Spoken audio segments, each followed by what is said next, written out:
child, there are moments when a closed door feels more personal than pain. You replay the conversation. You replay the ending. You replay the opportunity that slipped away. And somewhere inside, you begin telling yourself a dangerous story. If this did not stay, maybe I was not enough. I want you to stop right there, because what left your hands is not always proof that you were lacking. Sometimes it is proof that I was protecting your future before your emotions were ready to understand what I was doing. You keep calling it rejection. But not everything that leaves you is rejecting you. Some things are being removed because they cannot go where I am leading you next. I know how human the heart is. When something does not work, your first instinct is often to look inward and accuse yourself. You wonder if you were too late, too emotional, too needy, too hopeful, too much, not enough. But listen carefully. Heaven does not measure your worth by what failed to remain. There are relationships that feel right only because they match your loneliness. There are opportunities that feel perfect only because they match your urgency. There are doors that seem ideal only because they feed the version of you that is still afraid of waiting. If I let everything stay just because you wanted it badly, some things would quietly damage you while you called them blessings. That is why my mercy does not always feel soft in the moment. Sometimes mercy closes. Sometimes mercy interrupts. Sometimes mercy removes what your wounded heart was about to hold too tightly. You do not always recognize protection when it first arrives. Protection can feel like disappointment. Protection can look like silence. Protection can sound like, not yet. Protection can feel like being set aside while everybody else appears to move ahead. But protection is still love, even when it arrives dressed like delay. My child, you have confused visibility with value more times than you realize. When something public opens, you feel chosen. When something visible closes, you feel forgotten. But your worth has never been hanging from the next outcome. You were loved before the door opened. You were loved after it closed. You were loved before they stayed. You were loved after they left. You were loved before you understood the lesson. You are loved while you are still living inside the question. I want to teach you to stop building your identity around what remained and what did not. Because if your peace only survives when life goes the way you imagined, then your peace is still too fragile for the future I am preparing. You do not need a peace that works only when everything looks promising. You need the kind that survives while the picture is still incomplete. That is what I am forming in you now. Not shallow confidence, not borrowed strength, not a smile built on denial. Real steadiness. There are things you wanted that would have fed your image but starved your soul. There are things you prayed for that would have impressed people but exhausted your private life. There are things you tried to preserve that would have asked you to betray your peace, one compromise at a time.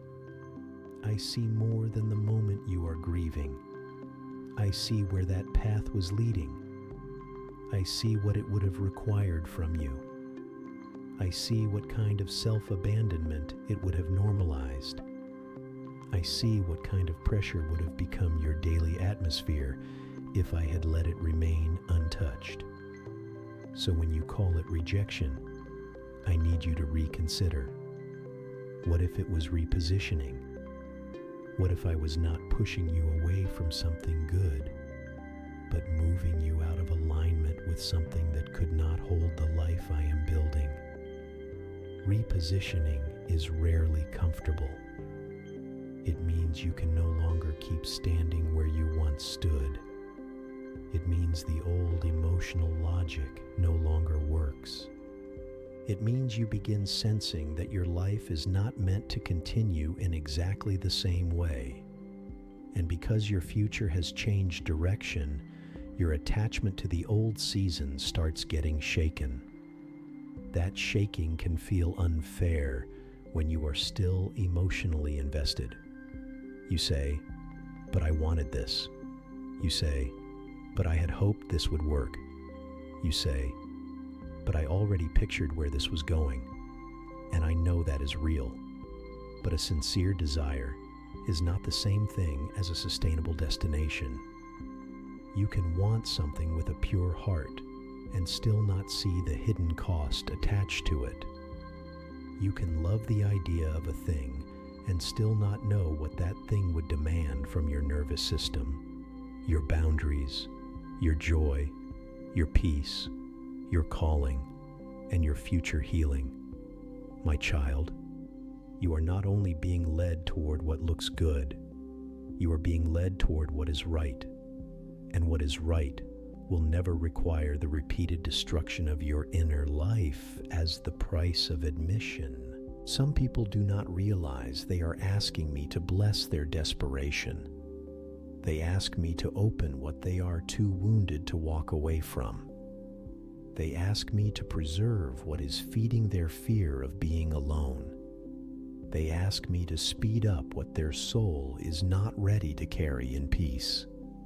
I am too good to answer every desperate prayer in the form it was first asked, because I do not only answer from your current feelings, I answer from your long-term wholeness. Wholeness often costs you what once felt emotionally necessary. You lose the illusion, you lose the timeline, you lose the image in your mind of how the next chapter was supposed to begin. And at first that feels like loss, but not every loss is subtraction. Some losses are surgery. Surgery removes what cannot remain. It interrupts the body. It creates discomfort. It forces recovery. It changes what has been normal. And yet its purpose is not harm. Its purpose is preservation. That is what some endings have been in your life. Not humiliation, not abandonment, not proof that your prayers were weak. Surgery, a holy interruption, a merciful removal, a painful kindness that will make more sense when you can finally see what you were being saved from. You are not behind because something ended. You are not disqualified because something did not choose you.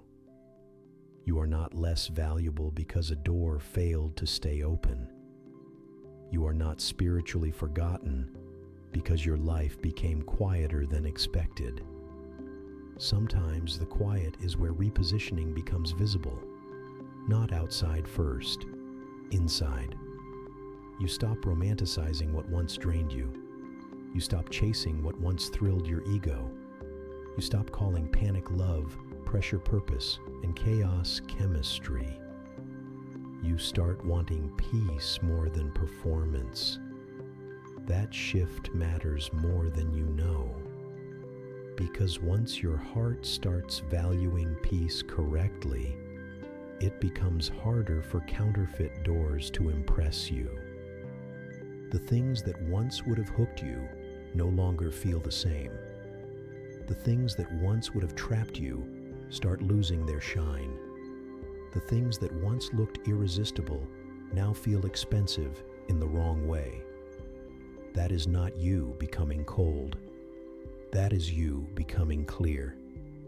Clarity often arrives after disappointment, not because disappointment is the goal, but because false attachments become easier to identify when they stop giving you what you imagined they would give.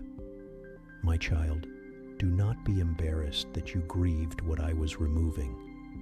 grief does not always mean you chose wrong.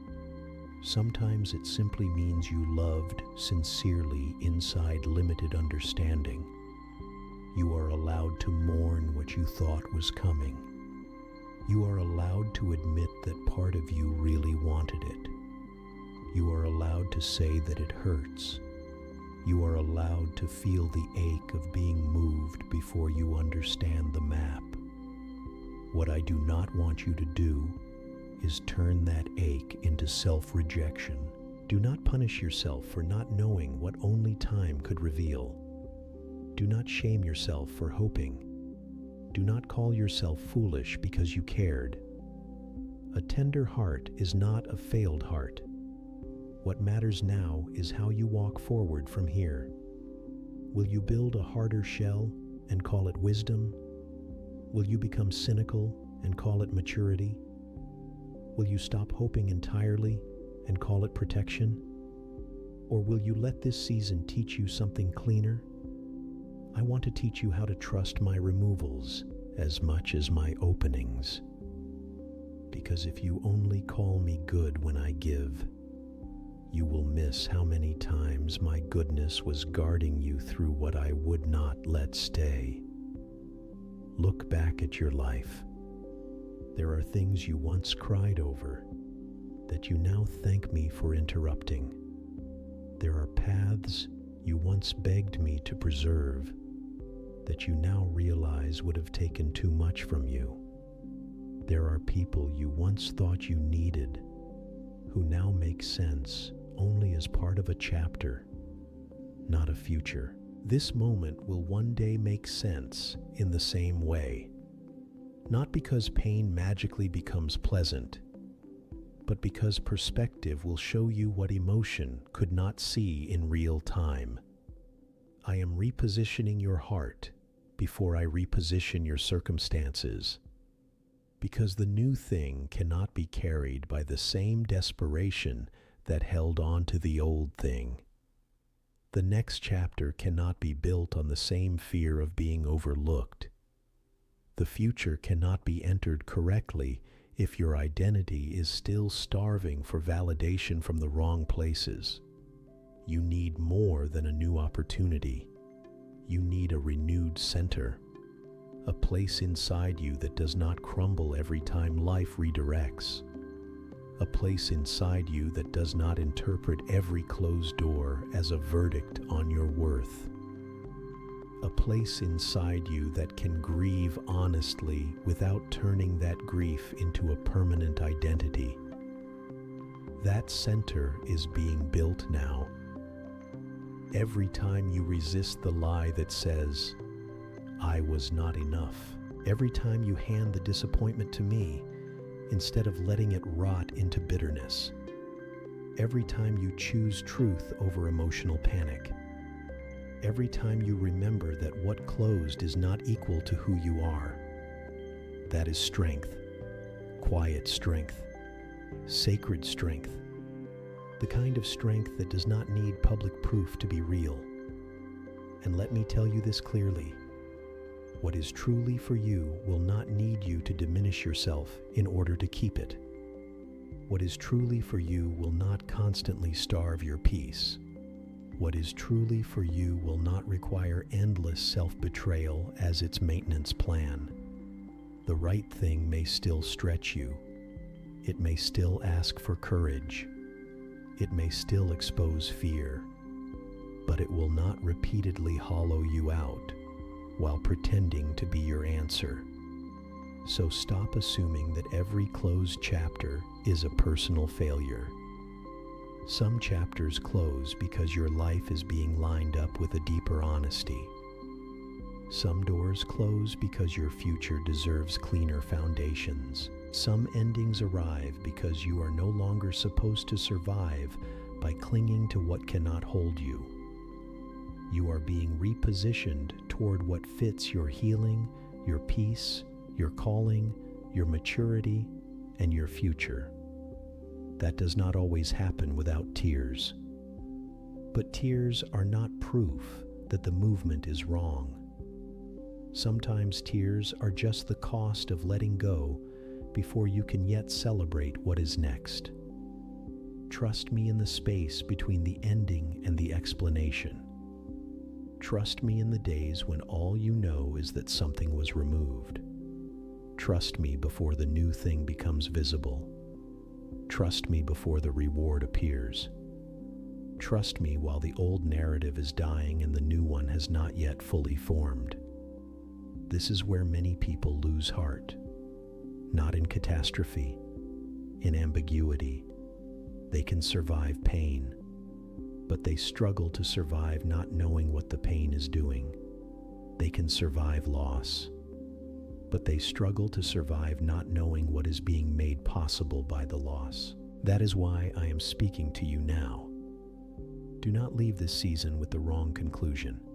The wrong conclusion is, I was rejected. The truer conclusion is, I was repositioned. The wrong conclusion is, I lost everything that mattered. The truer conclusion is, I was moved away from what could not carry who I am becoming. The wrong conclusion is, I was not chosen. The truer conclusion is, I am still being led. Let me pray for you. Father, touch the place in this person where disappointment has been speaking louder than truth. Heal the part of them that turned an ending into self-doubt. Remove the false story that says they were rejected because they were lacking. Give them peace in what they do not yet understand. Give them clarity in the places where their heart is still replaying what closed. And let them recognize your mercy in every place where you refused to let the wrong thing remain. Amen. My child, you were not rejected. You were repositioned. And when the right door opens, you will not have to betray your peace to walk through it. If this message reached your heart, write in the comments, I trust your timing.